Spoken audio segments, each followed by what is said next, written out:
Hello.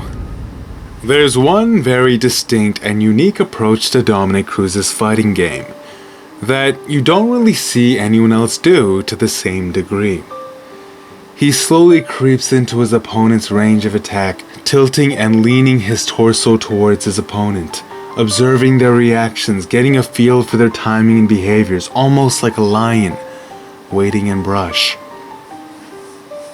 It's similar to how Michael Venom Page dances in that he's making time to observe his opponent while staying active and confusing them, looking to reinforce psychological blind spots associated with the strange behavior and hide his attacks. He leans into various angles, then brings the left side of his torso closer to his opponent's face, closing the distance for a quick and sharp jab. But if he sees you react with a strike, he snaps back into a stand-up posture, evading that strike. That is something quite remarkable about Dominick's style as well. The speed at which his lower back snaps back into posture. It's a byproduct of his strong wrestling applied in a unique way. He took the strong lower back muscles he needed to leverage his opponent in wrestling and translated those muscles into snapping the back into posture from a duck or deep slip position.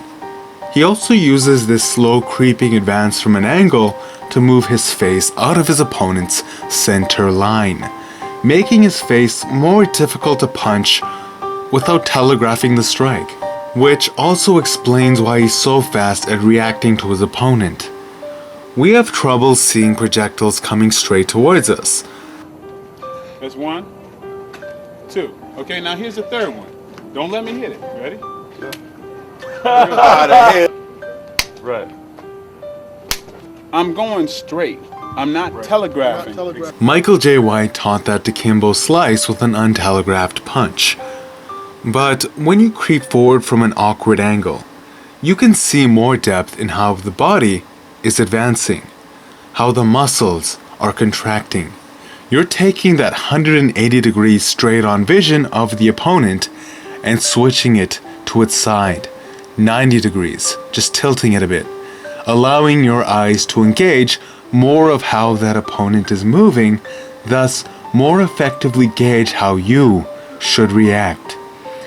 Dominick's reflexes, quick footwork, and his angle of vision explain why he's nearly impossible to hit, why he's one of the most agile fighters in the UFC. After he spends time jabbing and evading you, having your mind habitually associate one type of behavior with the weird angles, you forget he has a right hand fully loaded from that position, to which he smashes you to your surprise.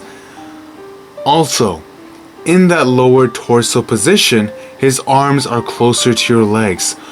All the moving around, jabbing and punching here and there will make it effortless for him to just lean in just a bit more to grab your legs, and then use his strong lower back muscles to leverage you. You won't see it coming, to be honest, and if you're Mighty Mouse, you'll be in the air before you even realize what's happening.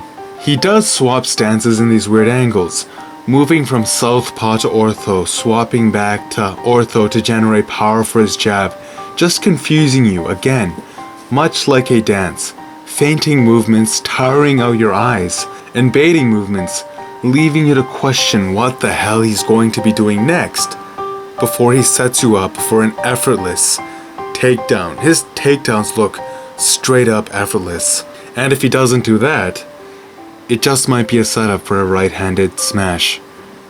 Also, it's very deceptive, almost a little hypnotic, watching a man creep in so slowly, then advance away so quickly. It's like rapidly moving your hand from cold, then touching something hot, but for the brain. Disorienting in a small way, numbing your senses in a weird way. He wants you to throw a punch. He wants you to come at him because he knows he'll use a lot less energy snapping back into posture than you will bursting your whole body into a punch. But the moment you stop wasting energy and the moment you become too observant, contemplating his next move, that's when he smashes you. That's when he takes you down. That's when he just stops jabbing and hits you with something harder or more effective. A very interesting and unique way to combine a strength from his wrestling and apply to such a strong stand-up game. Thank you, Dominick Cruz, for sharing your skills in the MMA arena, and through your unique example, teaching us to be ourselves. I hope you are fully recovered for your next fight, and we know you'll keep wreaking havoc towards the crown you rightfully deserve. Thank you for everyone watching. Please tune back in tomorrow for another video. Smash that like button if you enjoyed, it's good karma. And until next time, peace.